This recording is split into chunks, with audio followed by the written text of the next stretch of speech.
La divisió, el partit més interessant de la jornada, es disputava a la capital del Maresme. El tècnic del Mataró, Jaume Creixell, s'enfrontava amb el seu exequip, el Sant Andreu. Al final, aquest retrobament va ser més notícia que el partit.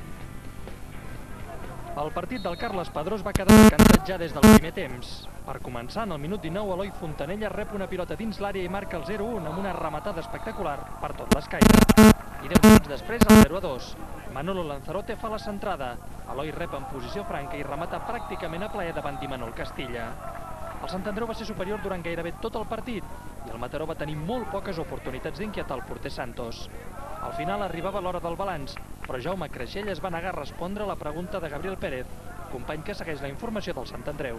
Aquest senyor que m'està criticant tot l'any i que m'ha estat tirant la gent a sobre, no tinc per què contestar-li una pregunta, perquè vostè m'ha estat martiritzant un any. Ara, com que estic a casa meva, vostè no em martiritza més. Entesos?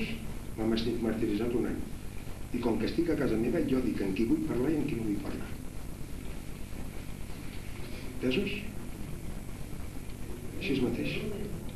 Li dic amb tota l'educació, el que no ha tingut vostè amb mi. Tot i ser un tòpic no es pot dir més.